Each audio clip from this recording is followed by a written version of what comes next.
From the Center for Agricultural Profitability at the University of Nebraska-Lincoln, this is Nebraska Farmcast. I'm Ryan Evans.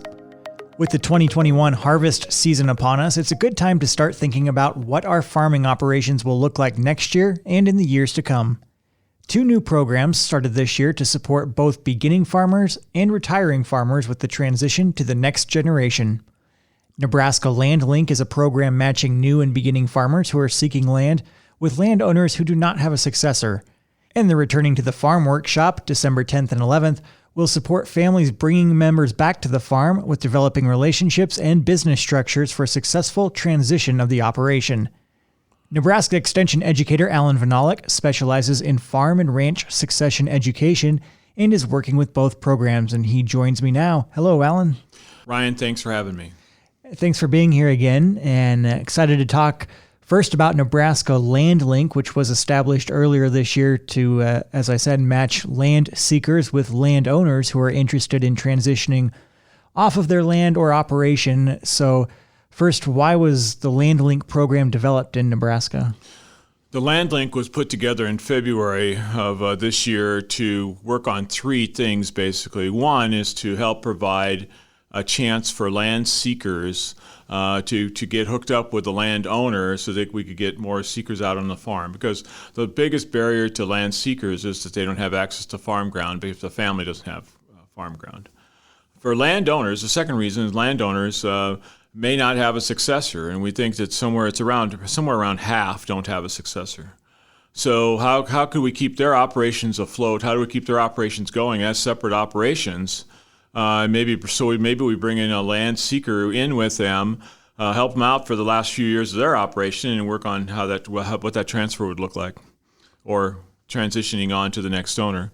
And then the third would be, if we could keep more operations afloat in Nebraska, it's inherently we know we'd be economically better off. Nebraska's stronger if we keep more operations going. An old research study said that for every 8 farming units or ranching units we lose one business on Main Street. So if we could keep more businesses out there, our farming and ranching businesses out there, we keep all of our rural Nebraska stronger. Are there certain attributes you're looking for in land seeker candidates in the Land Link program? And if so, if not, can you explain that? Who should apply? And then how does that application process work for land seekers? I'm not looking for, I don't have any parameters on what the attributes are for a land seeker. I think that there's a wide variety of backgrounds that would be eligible and encouraged to apply.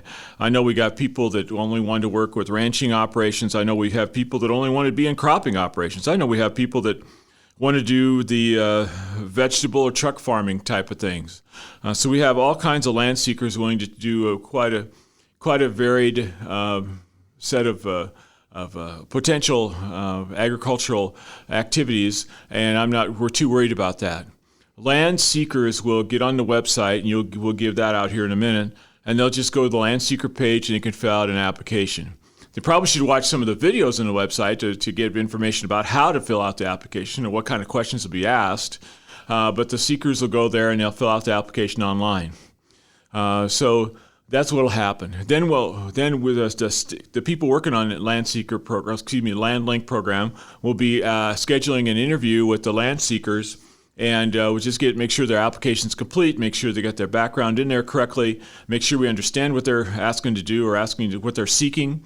And then we'll just hold on to that application in our database.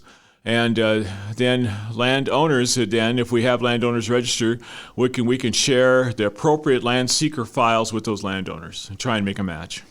And that website for both landowners and land seekers to apply for the program and to find out more about it is cap.unl.edu/landlink. And real quick, Allan, for more on the landowner side, for people applying as landowners to Land Link, process kind of works the same for them, I presume, going online to fill out the application. But I know that they have a lot of control over the process, right? The land seekers are a little bit different, unique situation because, they'll still go online, they'll still fill out the application, and they'll give information that way. And then I will personally schedule an interview with all those people to talk with them for about 5 or 10 minutes. And then maybe 10, 15 minutes, find out more about their operation and what they're looking for. And then what we will do is scan our seeker applications and get them 2, 3, 4, 5 names or applications that they can start looking at. And the land owners then will decide who they want to visit with as potential people to bring into their operation. What we have to make sure on the landowner side is that they're not just looking for hired help. I'm not an employment agency. I'm trying to provide honest opportunities for people to take over a farming operation. So I think that we just have to watch out for the employment side of this thing. Although, however, I would say that some of the landowners will start people as employees, and that's fine, as long as we have some kind of plan in place to transition them to ownership of some of the enterprises or ownership of the or a chance to rent some ground, those kind of things, so that they can continue on, try and build their own operation away from that landowner to the land seeker. So those are the main things that happen. They have control over the process. They can decide who they want to visit with, and they'll decide who they want to invite to have further conversation with them about potential of helping them with their operation. Well, Land Link, a great program with a lot of flexibility in it that really works hard to match those two parties together with common interests and values. And again, cap.unl.edu/landlink for that. And Land Link, as we've been talking, is a great program for those who don't necessarily already have an obvious succession plan in place. And for operations that do have successors in mind, notably younger family members, you are part of the planning group that is bringing back the Returning to the Farm workshop, which begins with a 2-day in-person event, December 10th and 11th in Columbus. So first, who should consider attending Returning to the Farm? For Returning to the Farm, we should have all families. I want multi-generations there. I want grandpa and grandma if they're still around. I want mom and dad still around. I want that next generation, that son or daughter, or their spouses around. I want multi-generations in the room to hear the same thing and process the same information. What we're trying to get done with the Returning to the Farm program is we're trying to give families or business structures so they can continue on that operation from one generation to the next. We can't just bring a son or daughter back to our operation and just expect them to be a hired man forever or a hired woman forever. We have to bring them back with the honest options of how we're going to transfer management, how we're going to transfer ownership, those kind of things. It doesn't have to be immediate, but there has to be a plan in place, and that's what Returning to the Farm is going to try and do, is put together the business part of this thing so they can actually understand the communication, understand the relationships, understand the negotiation that has to happen, but then put some wheels under it with a good business plan.